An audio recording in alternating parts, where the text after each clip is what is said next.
again and welcome to our second video. Again, my name is Brianna. This is my horse River and my brother Ben is our cameraman. Today we're going over something called moving off of pressure. This is something that horses do to each other all the time, and it's important that we understand it when we're working with them. For moving off of pressure, we're going to use the same equipment that we did for our first video. So we have a rope halter, we have our regular lead rope, and we have our stick. We talked briefly in our first video about your focus and how you can either be just like a relaxed focus like you are with a friendly game where you're just petting the horse, or you can be very focused. With moving off of pressure, you're going to teach the horse to respond to your focus. So you're going to be very focused when you work with the horse. So you may be asking, why are we going to teach the horse to move off of pressure? Well, there's several reasons. First of all, you want to teach the horse to stay out of your space when you ask him to. So, you want to be able to tell him move away and have him move away. That's good for his safety and for yours, so that he's not crowding you and getting over top of you. You can also use it for teaching the horse to lead, because he's going to respond to pressure off of the halter and or off of your stick, tapping him back here. And finally, it's good for use when you're riding. When you go to ride the horse, you're going to squeeze with your legs to ask him to go. And when he goes, that's going to be moving off of pressure. Those are just some instances of using moving off of pressure, and we'll talk about more in the next video. So, how do we do this? Well, there are three major areas that you're going to ask your horse to move off of pressure from. The first one is right here. There's kind of a pocket. Let's see if River will stand still. There's kind of a pocket right here where the neck bones and the jaw bones meet. It's going to be right here, and that's where you're going to press to ask him to yield his front end or his head.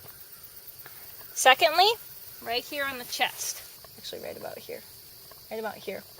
Right where this muscle comes down. You're going to press right in there to ask him to move backwards.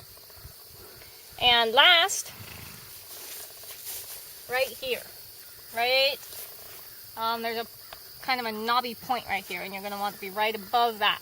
And that's where you're going to use to ask him to move sideways. Now when you do this, I'm going to demonstrate on his rear end here. You're going to rub the area so that he doesn't get the idea that every time you get your hand up there, he's supposed to scoot over. So you're going to rub, then you're going to press, and you're going to press in 3 to 4 phases. You're going to start out by just lightly touching the hair. And if he doesn't move, you're going to count to 3. You don't want him to move backwards, remember, so that's not it. You can catch him and say, no, I don't want you to move backwards. Then you're going to go to touch the skin. You're going to push just a little bit harder, count to 3. 1, 2, 3. Push a little bit harder. Feel like you're touching the muscle. 1, 2, 3, and he moves. Good boy. So then you're going to rub.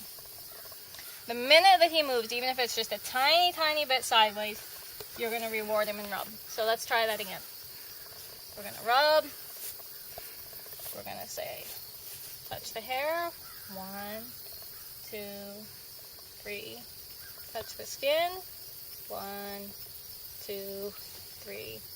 Touch a little bit deeper. Touch the muscle. 1, 2. Good boy. Good boy. And it's the same thing for asking him to move backward. You're going to touch real lightly. 1, 2, 3. Touch a little bit heavier. 1, 2, 3. Touch a little bit stronger. 1, 2, 3. If he doesn't do it, you're going to push as hard as you can. But the minute that he lets up, you're going to say, good boy, and you're going to rub him and not put any more pressure on him. So you always want to start with the very lightest, even if your horse is being stubborn. Now if your horse is really stubborn, you can go quickly from the very lightest to the heaviest. And you don't have to go through all the phases.